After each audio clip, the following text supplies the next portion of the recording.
Welcome back, everyone, to the Magnus Effect, the podcast where we uncover stories of driven college students balancing their passions with the day to day life. Today, I'm thrilled to sit down with Ryusei Hayashi, a UC Berkeley student and the founder of ReachBest, a platform that uses AI to revolutionize the college admissions process. In this episode, Ryusei opens up about his journey of building a startup at just 17 years old, his multicultural identity, and how he found inspiration in his family legacy to shape his path. We'll dive into his approach to innovation, the challenges he's faced as a young entrepreneur, and the lessons he learned about forging your own way in an uncertain world. Whether you're figuring out your next steps in college or curious about what it takes to launch a startup, this conversation is packed with insights, wisdom, and inspiration that's all backed by experience. As always, I really enjoyed how this episode turned out, and I hope you do as well.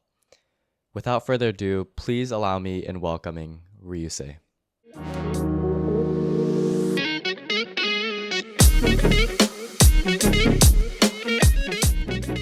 So there's something I noticed on your LinkedIn that I just wanted to ask you about. So one of your headlines, you wrote that you're advancing the best dynasty. Can you explain to me what that kind of means to you? Yeah, of course. I'm glad that you were able to pick that up. It's something that I just added actually. So what Best Dynasty means is it's my family. So my last name is Best, or my dad's last name is Best, my mom's last name is Hayashi. And advancing the Best Dynasty means like advancing the legacy of my family. That's how I've put it. And I really like my last name. I think it's cool, and I think it's quite special. So trying to protect that family name, trying to elevate it as much as possible. And it's something that came to me actually not that far ago, about a year ago, when I visited my brother in university. He's in Vancouver at UBC, University of British Columbia. And it was my first trip that I was going to visit my brother without my parents or my other younger brother. So it was just me and my brother. And during that trip, it was when, maybe it was because we were watching Dune, or I don't know what That's a it great was. movie. It's a great movie. It's a great movie. And when everything's connected, I came to find something that I had not thought about that much before, which is the importance of family, importance that I care about my parents, I care about sort of my grandparents, I care about my brothers, and wanting to make sure that everyone in the family is doing well. So it was just, I put it in my LinkedIn because it's a new value that it's one of my sort of core values. And I just wanted to make sure that it's reflected on the front page of who I am now. No, I love how you take that idea and you really make it a part of your identity, especially because a lot of people we're getting more distant away from family. So the way that you say I want to leave a legacy is it almost gives me a sense of you have a higher purpose on this earth, and it kind of lights that the spark that I really love. Do you think that came from you said it just came to you during Dune, but do you think that that's something that's reflected in your other family members? You mentioned that you're with your older brother who went to the University of British Columbia. Is he Younger Chinese? brother. He's my younger brother. I'm the oldest. Oh, you're the oldest. Okay. I'm the oldest brother. And I think so something that's interesting is about my background or my family origins is that both my family, both my parents, my dad's family and my mom's family, both of them are quite new in some sense. From my dad's family, my great grandfather passed away. No, my great grandfather passed away when my great grandfather was like 9 months old or something.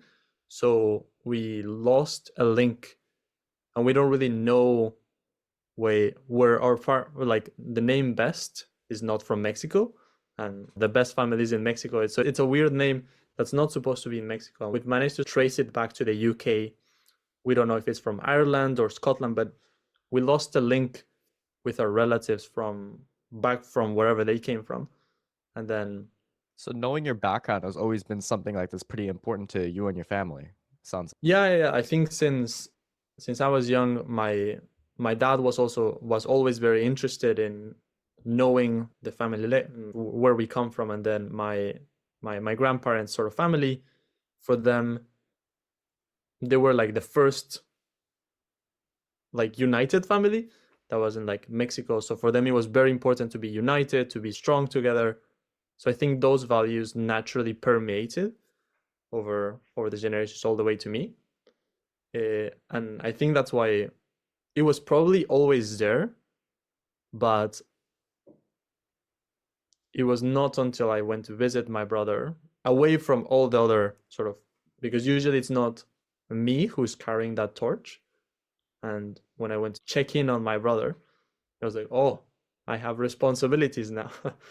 Yeah. And that's the great thing about siblings, right? Like I can definitely relate to that. Like I have one older sister and one younger sister. And when I see like my younger sister, it definitely feels it's in my duty as the oldest child to like set a example, right? And I love Right. the way she's growing right now because she's always asking me questions about how she can not do the mistakes that I did in high school because we're going to the same one.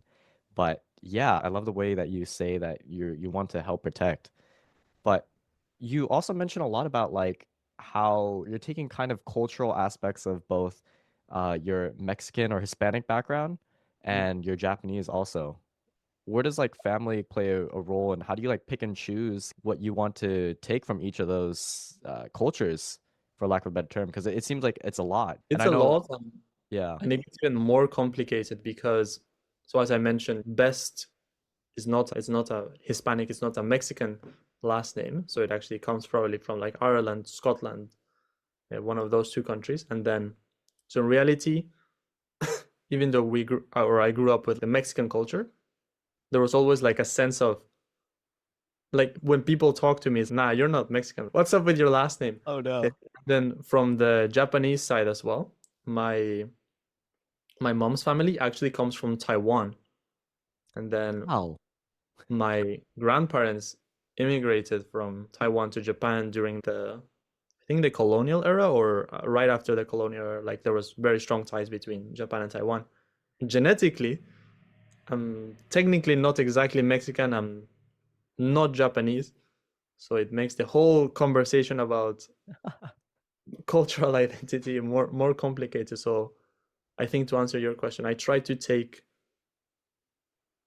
the best things that I can from all the cultures, from all the cultures, but there's always that sense of when I'm in Mexico, people think, oh, you're not Mexican. When I'm in Japan, people don't think I'm Japanese. So weirdly, in the US, it's like people come from everywhere, so they don't ask that much. Yeah. And honestly, when you say that your last name has different origins that's not English, like I was honestly surprised because when I hear best, I'm already thinking about like the English way of saying like you're number one, right? That's how Yeah, I yeah, yeah. interpret it. So Yeah, yeah. That's why it's in interesting. Ireland, I think Ireland is there's a soccer player called George Best. Oh, Uh, really? so that's why maybe it's from Ireland. We don't know if we're related with him or not. Maybe. Sponsor him like a 23andMe or something like that to really see. Yeah, yeah, yeah. Exactly. We need to do some tests. But yeah, it's a whole thing for What I sure. what I am interested in though is you going off of what I opened up with in terms like what I saw on your LinkedIn. You also do mention how you have these cultural ties, and how does that kind of you what you just said right now, where it's basically a discussion on your cultural identity, right? Like how you don't know which one to identify with. Did I get that right? Or it's hard to really pinpoint Not really not knowing which one to identify with, but I don't really want to identify with any of them. any of them. Okay. So what kind of role does it play in like the work you do, and just like how has it played a role in like your upbringing in general? Because it does seem like it's something that you're vocal about. I think the best way that I can describe how my identity and my upbringing has affected or impacted the way that I look at work, the way that I look at the world, is because of this mix of cultures. I've always felt a little bit different, and I've come to embrace that as it's part of my identity to want to be different, to want to be special, to want to be unique. So being with the flow, or like trying to copy what everyone else is doing around me is something that I don't want to do just because of my identity. So I think that's the biggest way in which my multicultural background has affected me. It's to embrace wanting to do things that other people are not doing, to try to think differently, to try to act differently, willing to embrace new perspectives that other people might not. So it's trying to embrace that side of me that has really captivated me. What are some examples of what young Ryusei did like to like really reflect that theme where it's like always having that drive to find a way to do something different? Let me think. I think it's maybe it can be reflected in the activities that I engaged in, as well as the academics as well. When I was in school at some point, when I was like 10 or 11, I started becoming like more self-aware and other stuff. So one of the things that I committed myself to is if my last name is Best, I need to be the best in school. Like it's not possible to be certainly not good, but certainly not the worst in school. So I committed myself to being the best, and throughout school I was always like number one, the top of the class, and I always strive to even be better than that. So when I graduated from high school, I graduated as it's a new high school in Tokyo. It's an international school. So I graduated as the top student in all of time for that school. So on one side, I think you can see how I've come to embrace that maybe too much to the extreme, maybe too much, but also in the way that I carry out my activities, because I don't know how it might have been for you, but back when I was in Mexico, especially, it was not that common for people to do like sports, music, and then also a lot of like other type of activities. And when I was growing up, I was playing piano. I was like practicing piano. I was playing soccer, and I liked engaging with student council projects, sometimes volunteering projects. When I was, I think, 14, I won a scholarship to study in Japan for 1 month. And that was like a very special scholarship that almost no one from my school usually even aims to get. That must have felt good. So I think that combination of everything is what best reflects wanting to be different. Sometimes maybe I did too much, but Too much. Shoot, you're in the position where you are now today. I find it interesting that you say that it was too much. What makes you think it was too much? I don't think it was too much. Sometimes when I talk to people, think that I was doing too much. Oh, I love this topic so much because actually recently I had a conversation with a friend of mine and we were on like a little road trip and I asked him, I'm like, I wonder what all the other high school students are doing right now. I wish I was in their circle, because I remember during high school, we were all trying to stack up on extracurriculars, be the best that we can, show ourselves as the most impressive form as we can to college admissions. And he looks at me, for context, he's from Kansas. He says, that's when I know you're from California, because you automatically assume that people are always working towards doing that. Like you have to understand that in other campuses across the US, people aren't striving to do that. People are content with their state schools. People don't even want to come to California for school. Yeah. So the fact that you said that, he called me out. I was like, wow, I never even thought about it like that. You were It's very kinda obvious. So in terms of like international school, do you think that's also always the culture? Like from day one, is everyone gun ho on like, how do I stock up on extracurriculars? How do I always make myself look good? Was that always something that was ingrained in you? Like the follow-up, sorry, I got sidetracked. The reason why I wanted to ask that was because you said you wanted to be the best, but why did you choose academics? Why did you choose school as the thing you wanted, as a channel you wanted to be the best at, when you had all these extracurriculars lined up for you? Yeah, those are two-part questions right there. Sorry.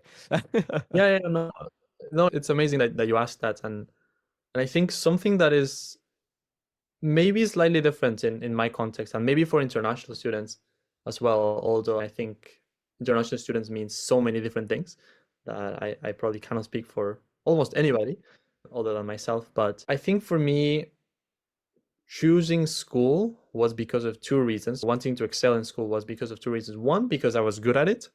So so if you're good at something, like why not go after that? So one of it was I was good at it. And then the second thing was uh, maybe it was also like an external factor. When I was in Mexico, I went to a private Mexican Japanese school, and there was a huge culture about academics. So the top students in the class would get like privileges that other people wouldn't.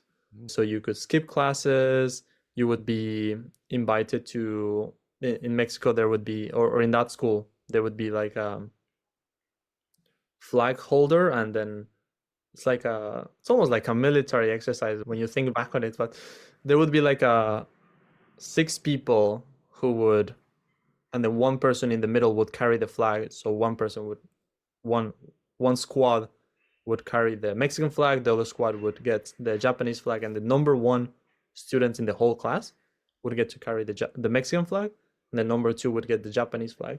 And it was always like an honor to get that. And because of growing up in that culture of and wanting to get all of those privileges, it was like, oh, perfect. We're going after that.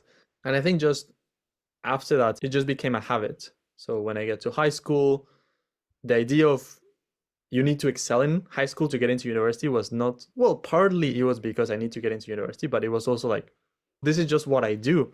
So even when I went to Berkeley, it was just a natural thing of wanting to strive to always get like the highest marks as possible, just because it became a habit for me. And I think for international, so just to answer the question that you had of, is that the same for all international students? I would say in part yes, but partly no. I'll tell you the yes part. One of the things that is slightly different for international students is that, as the name says it, you have to go overseas. So if you're in California and you want to get into Berkeley, you're compared with people from your class and people from your school, maybe from the same district, but it's not all of the Bay Area, or it's not all of LA, right? It's as long as you're in the top of your school or top of the district, you're like not guaranteed to get in, but you're going to be one of the prime considerations for the school. If you're an international student, just to think you want to go abroad and you want to go to a place like Berkeley, you had to be the best, not in the school, not in Tokyo, in Japan at least. And the thing is, in Japan, there's very few students that go abroad because of language barrier. So they lump us up with Singapore, China, and Korea. So suddenly you have to compete with a lot of people. So I think naturally the people who want to study abroad tend to be more, it's like what you experienced in California, but on crack on some ways.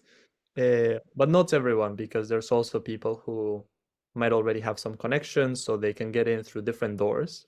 But most of the international students I've met tend to be very driven. So I'm assuming you discovered all this because in pursuit while you were trying to reach the top, right? Or you said you were doing this on spite for yourself. So you were motivated by intrinsic values.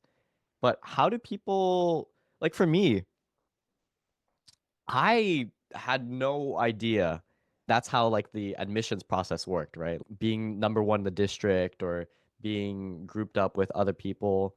So at what point did you learn the system and how should people figure that out? Because it was really hard for me because I had parents who didn't really go to, it's been a while since they've gone through the admissions process. And then on top of that, I didn't really have a sibling that went to somewhere super prestigious. So where can I learn how to set myself up for success for college? Yeah, that's a great question. The good news for us is that we have internet and we have social media and we have so much information at our fingertips that you can read about people's stories. I think in my case, that's a great question. How did I come to learn the system? I think Or do you not think that you learned at all and you just tried doing your best? Like, I did. I'm trying to remember the first time when I started learning the system, because at some point when I got to my junior year, I started studying the system like hardcore. Oh, really? So that's why later that summer I ended up starting ReachBest, because I knew so much about the admissions process that I even built a chance me, like a predict chances calculator, like an algorithm for that, because I started like I started putting everything I knew into a mathematical formula. But I started studying it hardcore of if it's GPA, what do you need? If it's the IB, which is the program that I study, International Baccalaureate, what scores do you need? How many extracurriculars? How do they evaluate different extracurriculars? What are the different indicators that they use when they're reading letters of recommendation?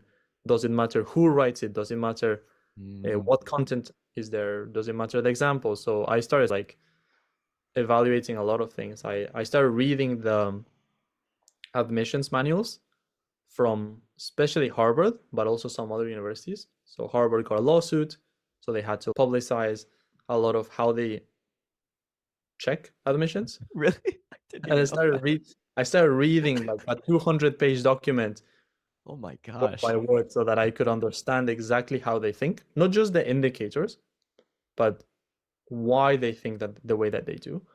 So I started reading all of that, but I was trying to like remember at the very beginning, like sophomore or freshman year, where did I get the idea to start doing academics? And I think maybe it was just word of mouth. Older classmates would start hinting at, you have to start putting effort into school and your academics matter, and then you have to do activities and stuff like that. So I think word of mouth, but then at the end I had to, Figured it out. yeah. So I you said you started ReachBest as a way to help yourself in the beginning, like to compute your chances? the we are in the same class, right? Or you're in your senior year right now? I'm in my junior year right now, You're actually. in your junior year. Okay. Yeah. So you're one year younger than me. Yeah. I applied 1 year before you, so that was in the middle of COVID-19. I think with you still had some of the effects, but maybe there was a little bit more clarity. I did not for college years, yeah. All my COVID stuff happened in high school. I still, yeah.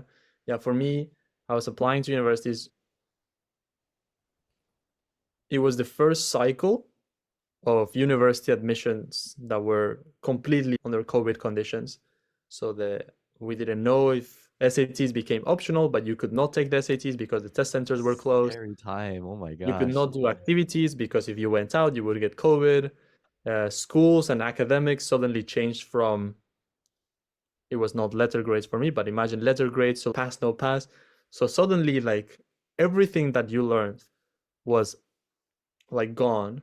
So everything that the wisdom of the crowd was not really useful. So you had to figure everything out. And I think it was partly because of that I started studying Mhm. the admissions manuals so that I could understand exactly, or trying to predict, how are they going to evaluate me under COVID conditions. And at the beginning, it was ReachBest was for me, right? I didn't even call it ReachBest. It was just a Helped, software for you, right? From my yeah, understanding. it was just helping myself. And one of the biggest anxieties that I had when I was going through the process was during COVID, you really have no idea. If under normal conditions, you don't know if you're going to get into a selected college or not. Under COVID, it was like you have no idea what's going to happen. So the first thing that I built was, can I try to predict my own chances of admission? Like, where do I stand compared with the average admitted student from past years? And that's the first thing that I built. And the moment when I realized that maybe I could start helping other people was one of my friends reached out saying, I know you've been doing a lot of this university research. I'm just starting out and I don't know where to start. Can you help me? And one of the biggest fears that he had was he didn't know where he could get into school because of COVID and the scores that he had. So I thought, oh, guess what? I have this thing that I can share with you. Of course, it was too complicated for him. So he said, I don't understand it. So I ended up using it for him. And that's why at the beginning, ReachBest was like one-on-one counseling, and I would be the mediator between the software and the student. So it was like, we have these algorithms. I would gather your information, put it into the algorithm, analyze it for you, and then give it back to you. And fast forward, that's how everything started. It was what was happening for everyone. So everyone has that like founder aha moment. And what I'm curious to hear from you, like what in that moment made you want to continue with it? Because if I had a software, if I made like maybe a Excel spreadsheet for the sake of like Right. simplification, and I was calculating my chances, I was like, and a friend contacted me, then I'd be like, oh yeah, here you can use the spreadsheet, have fun with it. And then for me, it pretty much end right there. And then maybe they'll call a friend over. I'll be like, yeah, I could still help you. Yeah, sure.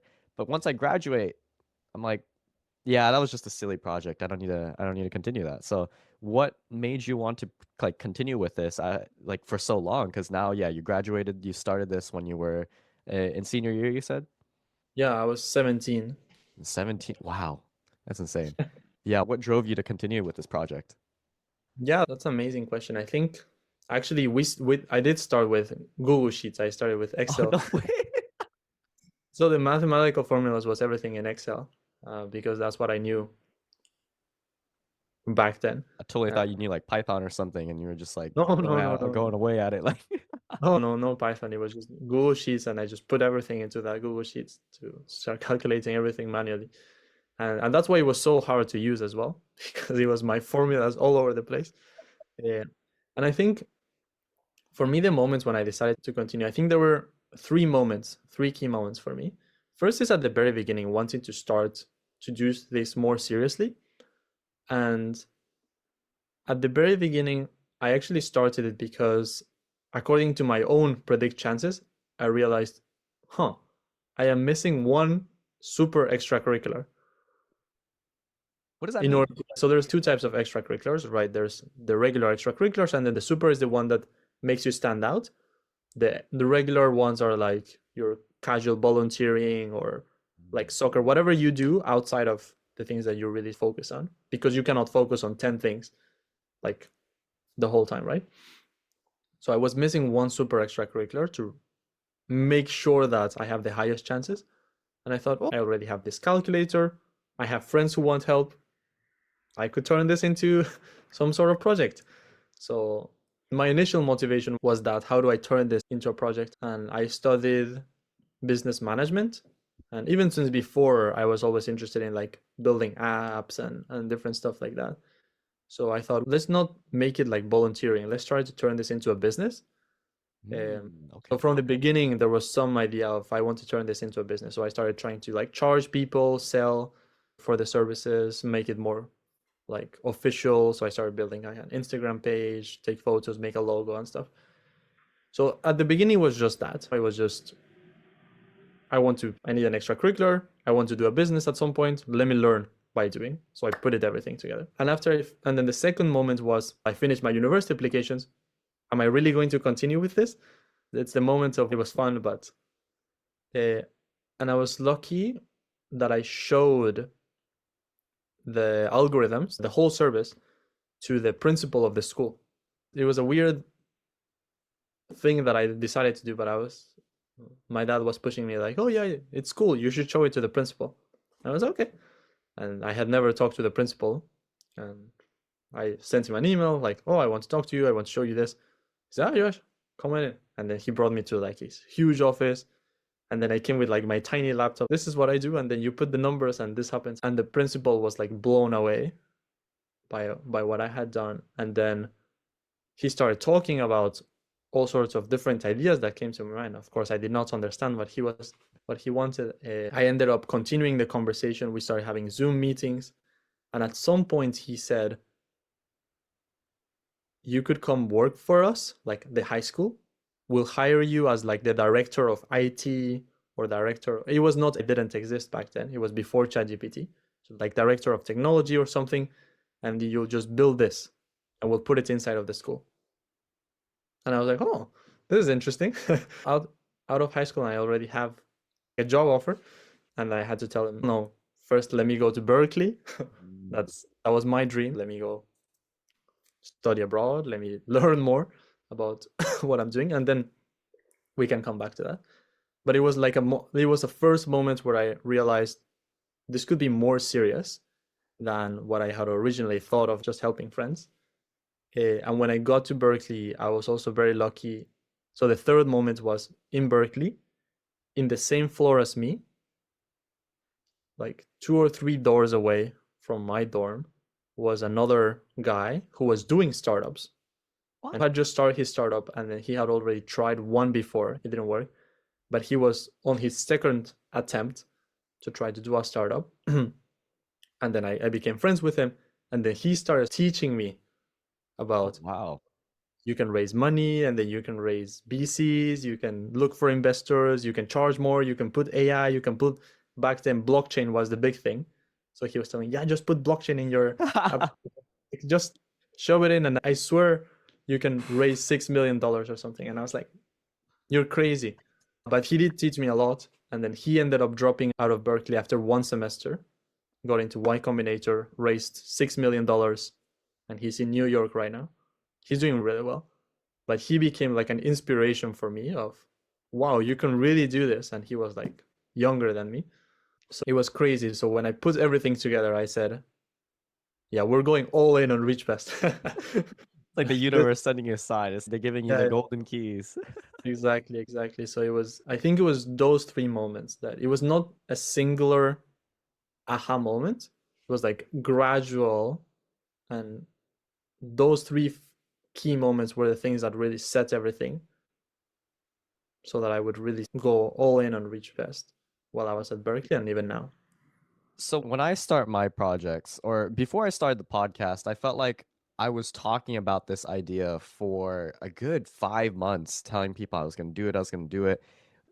Do you reflect on that? Did you have the idea of ReachBest, and were you telling people about it, or was it more in the background of your head as you went through college? No, when I was in college, I had already done almost 1 year of ReachBest. Oh, wow. Okay. I don't know, a couple dozen students with a one-on-one counseling, and I was already like selling like to parents and stuff. So by the time I got to Berkeley, I was like, yeah, of course, this is what I do on my free time. On calls with people from all over the world to help them with your universities. That's why I love this campus so much, man. Like just how you mentioned, like people such as yourself, and like the housemate or the floor mate you had is now in Y Combinator and is real successful at his age right now. So that's what I love about the people here. It's incredible, the caliber of people that you get to meet in a place like Berkeley is. I did not expect it, honestly. I was like, yeah, it's a cool university, right? It should be fun. But then you actually get there, and it's yeah. So talk to me about what the progression of ReachBest looked like, because you said you've been working. So I'm assuming what it sounds like happened in the beginning. So you said between high school and freshman year, you were already selling. So it essentially sounds like more of like a service, maybe like a more cash flow type business. When did you start pivoting to like becoming a startup, or can you just talk to me about like how you developed it throughout each year that you were here? So when I was in high school, exactly, you got it right. It was a one-on-one counseling, and then I would use my spreadsheets to help me as the counselor. And then on the second year, it was when I ran into this blockchain friend who was like, yeah, just put technology. And I was like, okay, it sounds like the bet should be technology. So the second year, even though I continued the one-on-one, in reality, it was the year for me to start developing my own skills, my own technical skills. So with Google Sheets, I started making it even more complex. And I actually, the first sort of like AI, which is called a rules-based AI, if I'm technical, but the first AI that we built was on a spreadsheet, and it would take 3 seconds to compute, because I would build like, I literally built a database of, I don't know, it's like 100,000 data points. Damn. And then another spreadsheet that would go through each cell trying to calculate stuff just so that it could match you with universities. So that was the first big project. I started learning HTML, CSS, JavaScript, full stack, so that I could start building websites. And at the end of the first year, we had a website, and we got into Berkeley Skydeck. And in Berkeley Skydeck, that's when everything changed very dramatically, because up until that point, I was only dealing with people our age, so very young people. But once I got into Skydeck, I was 19. I was the youngest person in the batch, and everyone was either, there was one other person who was 19, one person out of 80 people, 80 founders. And then the next oldest person was 21, then 25, 30, 35, 40, 45, 50. There was even someone who was 65 years old in the batch. And then there would be like happy hours and then workshops, and I'm supposed to show up to mingle and be part of the batch. And just having that experience to be with people who've done startups before, people who've done businesses before, people who know a lot more than I do, was just very transformative. And it really forced me to elevate my own level so that I could hang out with them. That was the second year. So Berkeley Skydeck is like the end. And then the third year, we raised angel investors for the first time so that we could build a product. I hired the first engineers. And then we started pushing out the app. We started getting some signups. We built the app for the students. We built the app for the schools. We got our first school customer. And then the fourth year, but it was that initial foundation. And then this fourth year has been about doing all of that, but much better. One of the key challenges that we're working on right now still is getting the product to really solve the problem for the students. And then the biggest challenge we faced is that there's so many different types of students. Students want to go to Ivy Leagues, like top colleges. Students who are US or international. Students want to go to the top 100. Students want to go to community colleges and transfer. Some students need help with choosing majors. Some students don't. Some students need a lot more help with financial and FAFSA. Some people don't. So just trying to pick who are we going to help has been a huge challenge. So the third year, even though we had a product, it was like too general. So the fourth year, I hired a designer, and then we really went all in, make the product actually do something useful. And then that's still that's still okay. It's still a problem. It's still the key challenge. But right now we're targeting mostly students in the US or students who want to study in the US. And then the problems we're solving are, we removed for now the conversation of financials, because that's a whole challenge. And we're just focusing, how do we help you choose universities and predict your chances, and then the essays. Right? It's choosing your universities and how to get in, and just focusing on that. So we don't even do the majors right now, so that we can just become really good at the university part, specifically mostly for the US. And that has been the major focus. And we hired the marketing person this summer. Wow. And then he went viral on TikTok and Instagram, which is, I think, what I was telling you the other time. And we got to 5 million views. And then so many people were watching it. And then we got signups all over the roof. And then now it's just the continuation of that trajectory. What's amazing about your platform too is it's essentially all autonomous, right? Like it doesn't require any like manpower at all. It's all no. It's the end of Skydeck. While I was at Skydeck, I was very fortunate to meet a lot of the founders who had tried doing the college admission stuff before I did, who had already raised money, and Skydeck has already funded quite several of them. So I was looking at all of them. And the conclusion that I came to is, yeah, I don't really like the manpower thing. It's like it's too crazy, because they would have like hundreds of counselors essentially in their teams, which is very expensive. And then each counselor would have like a max of 20 students or 50 students a year, because more than that, it just becomes very saturated. So you need hundreds of students hundreds of counselors to barely attend 800 students a year. And the economics of that was like, yeah, we're not really gonna become big with that. And then I was starting to learn about AI. It was before ChatGPT, but I was like, oh, there's this AI thing that seems very interesting. Maybe we can do something about it. And yeah, you can do a lot with AI. So yeah, our platform is 100%. You can work at your own pace. All the tools are there for you. It's just a matter of tell the AI, help me find universities here, or you can ask the AI. Like there would be AI mentors, and you can chat with the AI mentors, and they can guide you through using their own experiences. By the way, they're based on real college students, and then with that, yeah. That's amazing. And I love the positive light that you put on Berkeley Skydeck. I feel like for people who have been in the Bay Area, who's like super into building startups, I But hear actually not a lot of great things about Skydeck. So the really, fact that you're able to put in a positive light actually changes my perspective a lot when it comes to I didn't know Skydeck was so helpful. for me, Skydeck was very transformational. I think the one of the biggest challenges with any incubator or startup accelerator like Skydeck or Y Combinator is,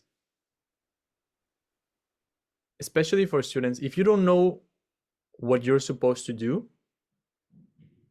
Skydeck is not going to tell you, oh, you have to do this, you have to do that, you build a product like this. They don't teach you anything. They're just there to help you correct the decisions you already made. So one of Interesting. the things that I noticed with a lot of the other student founders is that they were expecting, I want to raise this much money. And then Skydeck was like, okay, raise that much money. And then 2 months later, they would come Falls frustrated. apart. We haven't done anything. Why haven't you done anything? So it's different from school. Like you have to really know what you want to do, and you have to actually work to work. So I think, especially with the student founders, that's the biggest thing that I noticed that most people struggle with.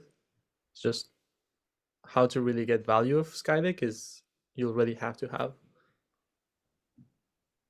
I And couldn't help but hear that you talked about how you started off into wanting to learn how to program at Berkeley in order to build out this product.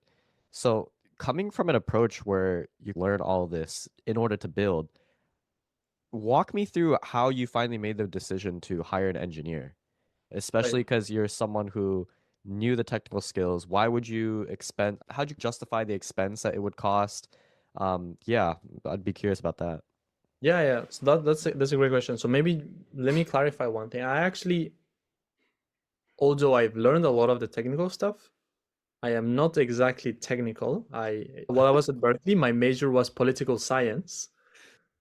So my major was political science. So a lot of the CS classes, I was not able to get in because I'm not a CS major or I'm not an engineer. So I cannot take the traditional CS classes. So a lot of the coding that I learned was through decals. So these like student run classes, and they were the ones that were teaching me. In the decals, everyone's like CS. So they would teach me. And then the great stuff about them was that they would only teach me the stuff that I needed. Because in a lot of the CS classes, they teach you like way more than you need to just build a product. That's like my background, right? I've learned how to code, but if you tell me build the whole product by yourself, it's going to take me some time. It's Right. going to take me some time. But good enough for coding like prototypes. I'm good at building prototypes now, which is always good for like testing ideas quickly.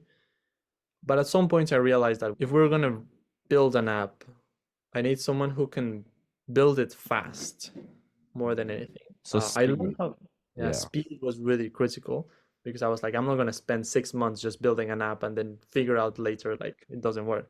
So I need someone who can build it fast. And that's why in Skydeck, I decided to look for interns. And then these were the engineers that were in. So initially they started out for free. One of them was a genius, so I hired him after that. But initially it was just, we're gonna do an internship, we're gonna do a project.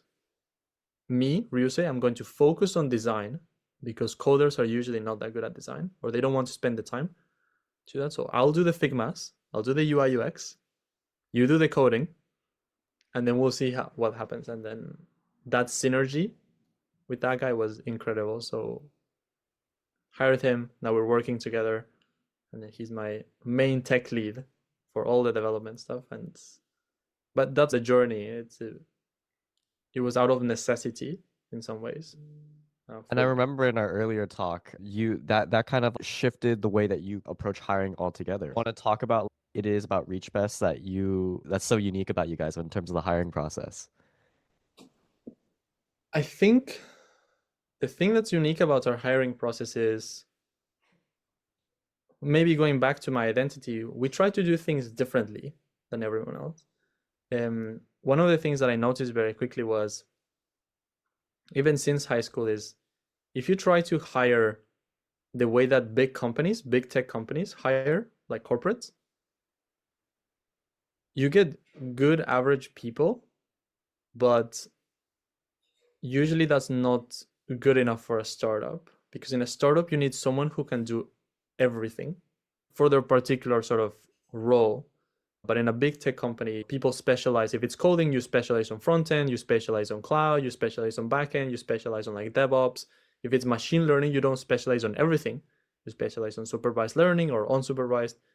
So there's like this whole specialization, because in big tech companies, you can hire a whole team of special. But in a startup, at most you can get one person. So one person needs to be able to do everything.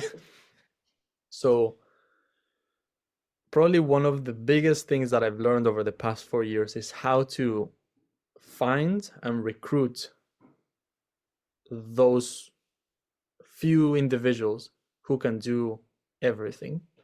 And our hiring process is, from the beginning, the way that we advertise these roles is, we need someone who can do everything and who loves, just, if it's like coding, it's who just loves coding for fun. Like in your spare time, you would be coding projects. On your weekends, you would be coding stuff just because you like coding. And then the technical term for that is a full stack engineer or a full stack developer. And the funny thing is that depending on what name you advertise the role, you're going to bring different people. And that has been something very interesting. Because the way that most startups try to get people is, I want a software developer. That's the name that big companies use to hire. So you get a software developer, and I'm not saying they could be great software developers. It's just that they're specialized on a particular area. But if you use the name full stack developer, the software developers don't know that name exists. So when they're searching for jobs, they don't find those. Wow, I would have never thought about that. I thought like the CS world was all just compiled into a sphere of like terms. So it's so interesting that you say that. You need to. One of the biggest innovations, or one of the biggest findings I've had, is choosing the right name for the position is really important. Because for machine learning, that was another thing. And I tried a lot of things, right? I would try hiring for something and then it didn't work. So I would try a different name and a different name. For machine learning, the first machine learning position that I looked for when I was looking for internship was machine learning engineer. And I got great people, but the issue with machine learning engineer, people who look for that, is they're people who are expecting to have all the database ready and you tell them what model they should use. Interesting. Right? They're engineers, they optimize stuff. Yeah. So we did build interesting stuff, but we didn't manage to make any breakthroughs. And then for the second time I did the internship, and that was the biggest success I've ever had with AI, was I changed it from machine learning engineer to machine learning researcher. And the people that came were so different and they were so perfect for the job that we ended up training, I think, in the span of 8 weeks, we trained 6 different machine learning models. What? 4 people. So we trained 4 which means you need to gather the data. You need to set up like the architecture for what's the model. You need to test it. Usually the first model you try doesn't work. So you need to try a different thing. Then you find out you're missing data. So they would even do the collecting of the data for everything. And just those subtle changes made a huge difference. So I think in a nutshell, one of the things that I think is quite, especially in the way that we recruit at ReachBest, is we're really good at focusing. What would the perfect role look like for this project? And then finding those people by using signals like the names or the requirements or the way that you describe the company. So those type of things are subtle, but they made huge differences. It's amazing that you say that, because like with all the podcasts I've been listening to about like the stories of like entrepreneurs and founders, I don't think I've ever heard anyone talk about A/B testing the way they do job listings. That's insane. Usually it's Right. about like more of the interview questions. Right. What immediately came to mind is, have you heard of the Dr. Dre question before? No, what's the The doctorate? Dr. Dre question comes from the famous artist Dr. Dre, and a reporter one day asked him, "You're such a creative guy, and you're relentless when it comes to your work. You'd stay up 72 hours, like for some of these projects. Like, how do you hire people in your circle to be as passionate, that are as passionate about the things that you do as you are?" And he's like, "Oh, that's easy. I just asked him this simple question of, when was the last time, what's the longest you've stayed up building a project that you wanted or you loved?" And that kind of filters out and shows you the kind of character they are, right? Like maybe some people they need their sleep, so they're more of a controlled person. You might not want them to be right next to you because they need that sleep. So maybe they're a good operations type of person and like day-to-day flows, but they might not be like that savvy entrepreneur. Whereas if you hear that they're like, yeah, I've spent 48 hours, 72 hours on this, and okay, this is the killer right here. And I think what's so great about that question is, and I think it goes down to the same point that I made, which is it's about really focusing on what type of person you want, because it seems like in that question he already knows what's the right answer, right? And he's not afraid to even have people angrily respond to that kind of question. What kind of question is that? Because I've had people, I also like having not questions like that, but very transparent and very direct questions. And when I interview people, I try to get at the crux of who are you really and what do you really want with this role. And one of the things that you have to be very strong on is you have to be very decided that this is what you want, because a lot of the people will angrily tell you like, but I can do the job. Why don't you want me? And you're like, I know that you can do it, but you're not you don't have the right qualities and you don't have the perfect qualities. And not shying away from rejecting everyone even has been something that is very powerful.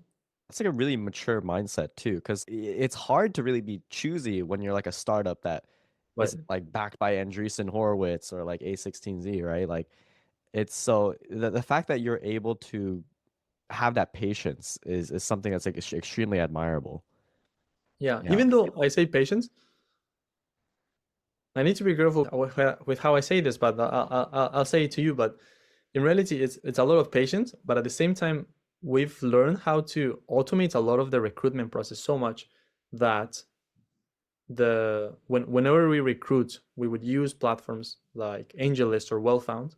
That's where we get a lot of the people, and then the job description is so perfect that we would get like 200 applicants. The cutoff for number of resumes I'm willing to like review, because otherwise it's too much, 200.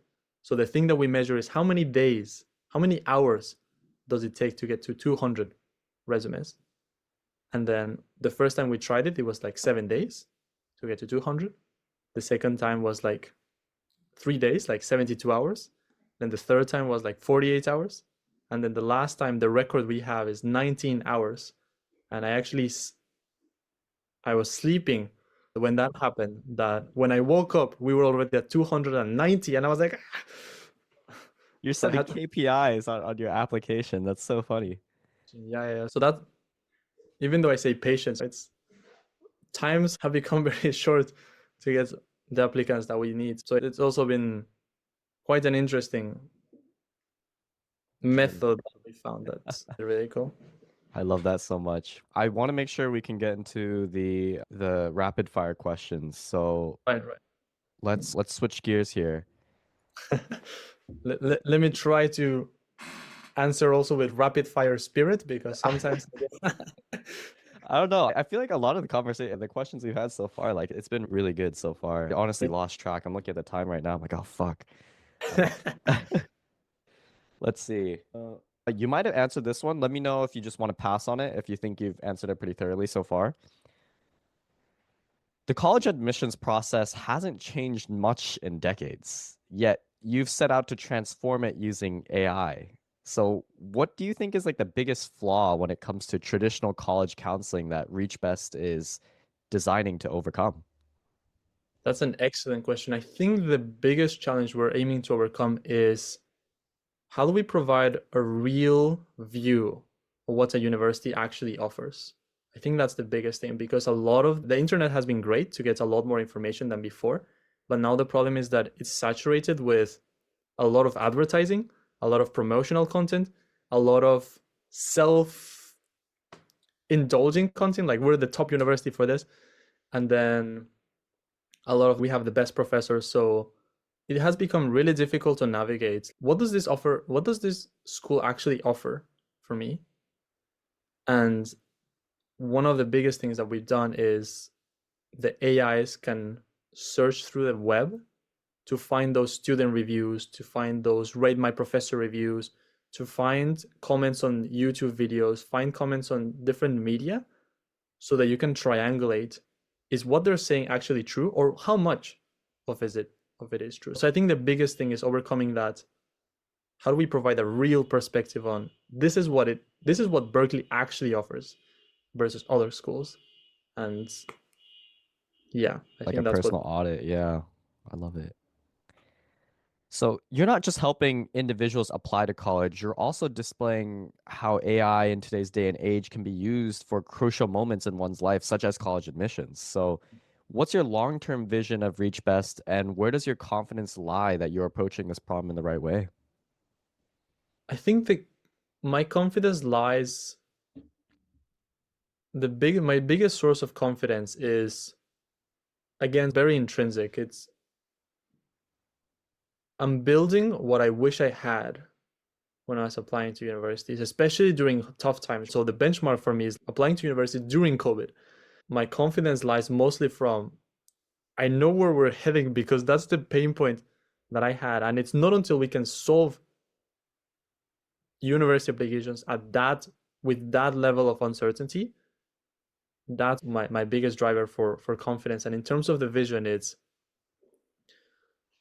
the vision for the business is how can we expand?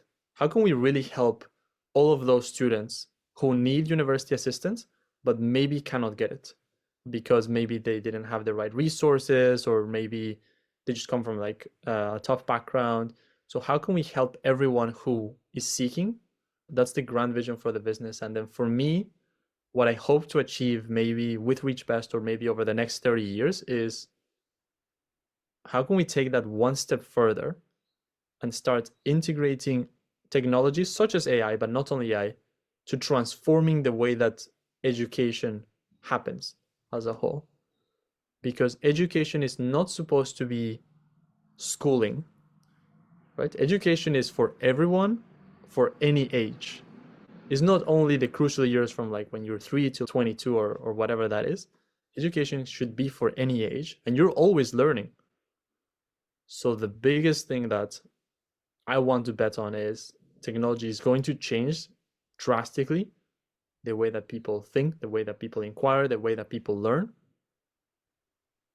And technology is the solution for that. Love the passion, that one. That was banger. Last one. Actually, I think I could fit in two more. Let's see. So reach best values are to grow into your best self, from my understanding. Right. So what I've noticed is that getting into college is only half the battle.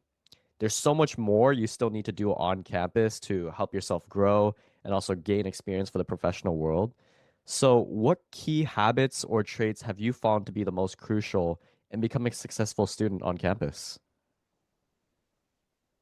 To be the most successful student or person, I think, but specifically to be the most successful student you can be, I think the most important thing is knowing what you want.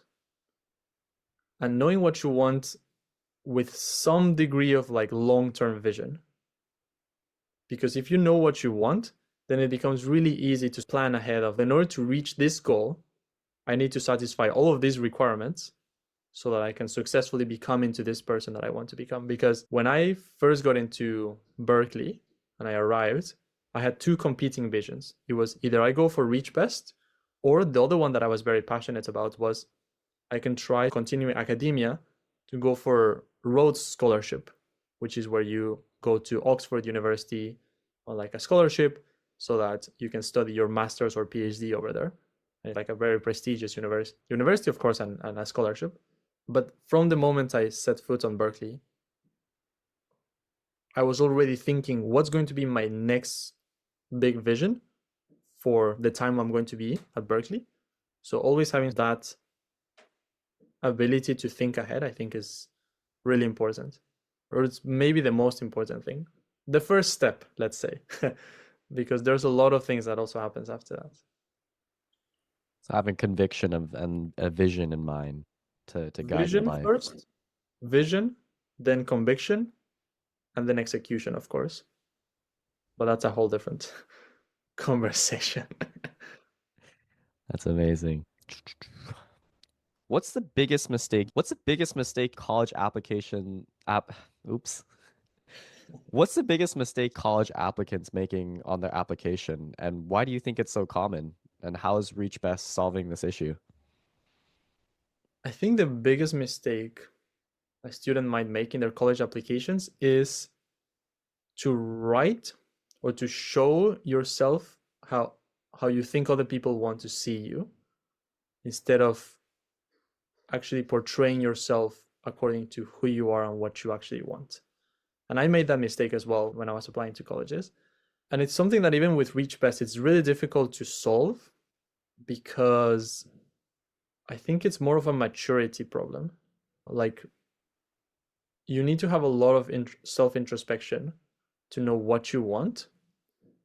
Because in school, one of the unfortunate things about school, the schooling system, is that we are taught for the first 18 years of our life to strive. We've perfected the art of impressing others. So standing up for what other people want us to stand up. And we're really good at doing that. So getting good grades, like knowing how to like scooch up to the teacher so that they get you like a better grade or something like that. We've become really good at that. But when it comes to university, it's the first time when you're supposed to, it's not supposed to be the first time, but it becomes the first time when you're supposed to say, this is who I am, and this is what I want to learn while I'm at university, because this is my grander vision. Answering those three questions is really difficult. And that's why I don't think we've solved it yet, but we're trying to facilitate those spaces. Because one of the biggest things is with university applications, maybe this is longer than what you wanted, but one of the reasons why those conversations take a long time, like you cannot just decide that on a whim on a Friday night. Like you have to actually think about them. And one of the reasons why students have a hard time figuring those questions out so that they can portray themselves accurately is they don't have the time to spend reflecting, because you're doing your academics, you're doing your APs, you're doing your IB exams, you're doing your extracurriculars, and you have to do your essays and choose universities. Like, so much on your plate as a high school student that you don't have the time to reflect. So the way that ReachBest is trying to help students with that challenge is, how do we help you reduce the time it takes you to choose universities, apply to universities, like the essays, so that you have some spare time to think, what do I really want to study? What do I really want to do during university? Why do I want to go there? And that's the closest we've gotten so far. First, we need to reduce the time of the tedious stuff so that you can focus on the big questions. That's an interesting way I've never thought about. Yeah, because it goes back to even politics. I feel like that's where that's bleeding in. But like we talk a lot about voting and participating in the future of America where and they're like, why are young people not being able to vote? Fuck, we're worried about having a salary, being able to get a house, like we have college. It's getting harder and harder to live, and you expect us to really follow along with all these elections and really be able to apply ourselves. So that's where I see a reflection of that for Right, right. sure. Like when you're in survival mode, you don't have the luxury to have that spare time to do those either political reflections or personal reflections, identity reflections. You really need to solve first the survival situation that a lot of the students are in. Mm. Yeah, if only there was like a class that would teach you how to like be more introspective, right? Like I know that's a really popular business class that's popping up all over all the business campuses, being like asking yourself and asking other people like deeper questions to really help them think about their life. Awesome. I think that's all I have, but we have a closing tradition on the podcast where the last guest asks the next guest a question without knowing who it's from. Oh, And the question that's been left for you is if you could teach the next generation one lesson, what would it be? if I could teach the next generation, so I'm guessing you're talking about Generation Alpha or whatever we're gonna Yeah, call them. it If goes I back to your theme of family, right? Like your little brother, I don't know how much younger he is right now, but 7 years younger than me. 7 years. Okay, so that's a big gap right there. That's So a big maybe gap. what maybe advice you'd give him? I think if there was, I think the important thing with any advice, so I'll start with some premise and then I'll tell you what I think. I think the important thing with any advice is to be situated in the right context because there's a lot of advice that's floating all the time.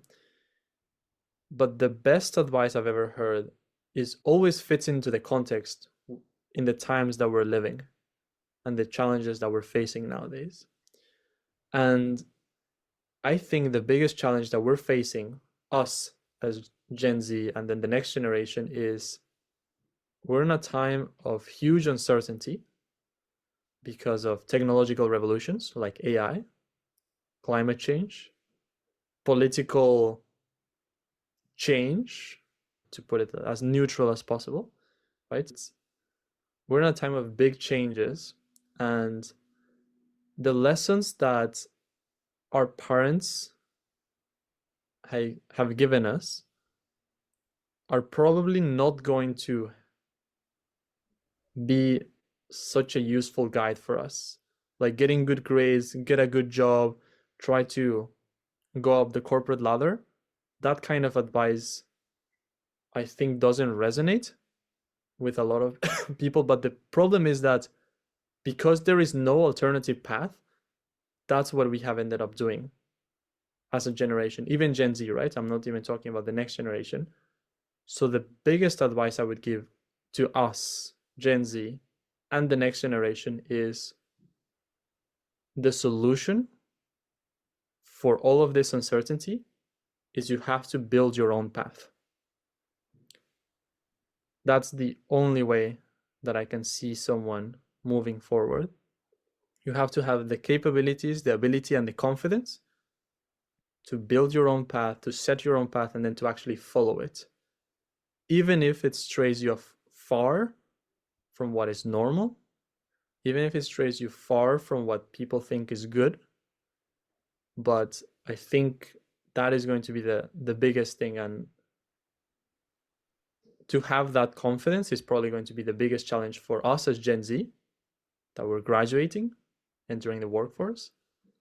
Like you always have to be thinking a little bit ahead of what is AI going to change this? Is climate change going to affect this? Is political change going to be affecting this?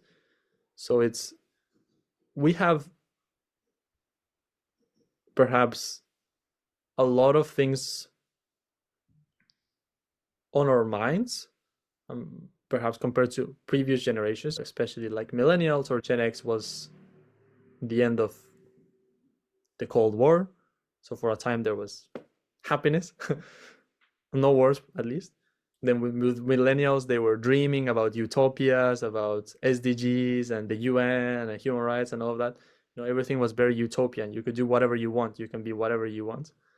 But with us, we have big challenges on our minds, and the biggest challenge for us is going to be having the confidence to navigate this on your own terms, on your own path. That's how I would think about it. Ryusei, everyone, thank you so much for hopping on today. I had so much fun talking to you when it came to kind of advice for just academia, but also professional life. And I hope this episode helps college students, high school students alike just find their own path, while also being able to have some more insight towards how to pave their own path and also how they should go about living a successful college life. So thank you so much for Ryusei. Thank you so much. And this was amazing. I love talking this conversation. I was actually checking out some of your podcasts as well. Like, oh, he's a great guy. So this is amazing, and best of luck with everything that you're doing. And I'm really sure that this is going to do really well. So best of luck, and thank you again.